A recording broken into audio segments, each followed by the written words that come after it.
Our brains are capable of storing hundreds of stories, tastes, smells, and sounds that suddenly surprise us and transport us to the depths of nostalgia. Food invites us to evoke experiences and sensations that occupy a special place in our memory. That is why the question that every prisoner on death row is asked evokes such an intense emotional response. What would you choose for your last bite? From lobster to ice cream to tropical fruit, these are some of the requests made by death row inmates in Florida, United States, for their last meal before execution. So, old sports, this is EdDevelop, where you will find the best curiosities and facts on YouTube. I invite you to subscribe and activate the notification bell to make your day much better every time we upload a new video. If you want to actively help us grow, old sports, consider our Patreon. Find the link below in the description. I assure you it will be one of the best decisions you'll ever make. Now, it is time for the fun part. What food would you order if you knew you were about to die? In most US death penalty states, this special meal is offered a few hours, or even a day or two, before the prisoner's life is taken. Prisoners ask for very specific foods, ranging from sweets and coffee to lobster and beef steaks. Requests for the staple foods in the United States, hamburgers and fries, are also very common. In some US states, death row inmates eat their last meal alone in their cells, but in others, they are allowed to be accompanied by another prisoner. In Louisiana, it is the death row warden who sits next to the condemned man. Will these inmates be able to enjoy this final treat?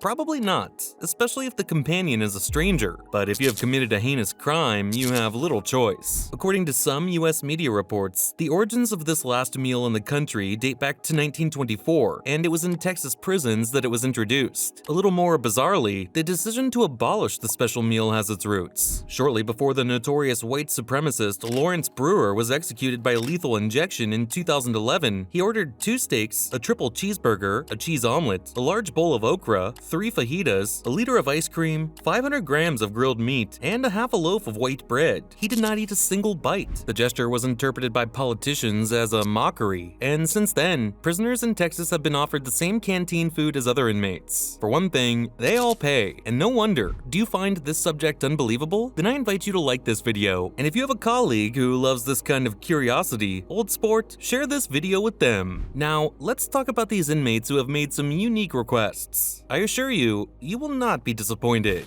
John Gacy, known as Pogo or the Killer Clown. John Wayne Gacy was an American murderer who raped and killed 33 young women. For the heinousness of his crimes, he was sentenced to consecutive life sentences and the death penalty on March 13, 1980. He was executed by lethal injection on May 10, 1994. Chicago police said that before he died, the prisoner ordered a dozen fried shrimp, a bucket of KFC chicken and fries, and a pound of strawberries. Do you think he deserved this last meal? Velma Barfield, born on October 22, 1932, in South Carolina, United States, Margie Velma Barfield murdered 4 people: her partner, Stuart Taylor, her mother, Lillian Barfield, and 2 elderly people in the American's care. According to the official report of the North Carolina police, the prisoner decided not to take advantage of food before her execution, which took place on November 2, 1984. However, the prison did give her a bag of cheese doodles and a can of Coca-Cola. Could it be that she felt it was unfair to ask for them? Death penalty officials say that many condemned inmates begin to feel ill and guilty as the date approaches. Eileen Wuornos, nicknamed the Maid of Death and the Spider Woman, Michigan-born Eileen Carol Wuornos was a murderer who killed 7 men because, she claimed at her trial, the victims had tried to rape her while she was working as a prostitute. In the US state of Florida, Eileen was convicted of first-degree murder and sentenced to death by a lethal injection. According to Florida police, she refused food on the day of her death and was given a cup of coffee instead. She died on October 9, 2002, and this case is a bit controversial as many say that she did not deserve this fate, but those who tried to harm her did. Old sport, what do you think of this case? Victor Fager. Victor Harry Fager, born in Michigan, USA, was the murderer of 34-year-old Dr. Edward Bartles. The man kidnapped and killed him in the state of Illinois, pretending to be a woman in need of medical attention over the telephone. Fager was sentenced to death by hanging by the Iowa State Penitentiary on March 15, 1963. According to the official statement of the Iowa State Penitentiary, the food he requested for his last meal was an olive with a stone. The strange request had an underlying message, as the inmate noted that he hoped an olive tree would sprout from his grave as a sign of peace. He wanted to become an olive tree by offering his life as an offering. Did he regret it? I guess we'll have to wait and see. James Smith. James Edward Smith, born on October 19, 1952 in the United States, was the killer of Larry Don Rojas, a 44-year-old 50-year-old man working at a Union National Life Insurance Company cash machine in Texas. After robbing him, he shot him twice. He was convicted of murder on April 5, 1984, and sentenced to death on May 11, 1988. On that day, he asked for a raccoon to land. The strange request was rejected by the police because soil was not on the list of permitted foodstuffs, so the authorities offered him yogurt. His mother tried to stop the execution and, together with lawyers, tried to have James's life spared, but the Supreme Court refused, and on June 26, 1990, he died by lethal injection. Of course he did. Although no one knows the reasons for this request, every prisoner has a different world in his or her mind. Philip Workman. Philip Ray Workman, born on June 1, 1953, in the U.S. state of Kentucky, was convicted of robbery, aggravated assault, and first-degree murder on May 11, 1982. He took the life of Police Lieutenant Ronald Oliver after attempting to rob a Wendy's franchise. The man was sentenced to death by lethal injection in the city of Memphis on May 9, 2007. He requested that his last meal be a vegetarian pizza, but wanted to donate it to the homeless. The police refused his request. Redemption? We all have good in us, some more than others, and this prisoner was no exception. Timothy McVeigh. Timothy James McVeigh, born on April 23, 1968 in New York, USA, was a terrorist who carried out a vicious bombing in Oklahoma City on April 19, 1995. He designed a car bomb that killed 168 people and injured nearly 680. On June 13, 1997, he was convicted on 11 counts and sentenced to death.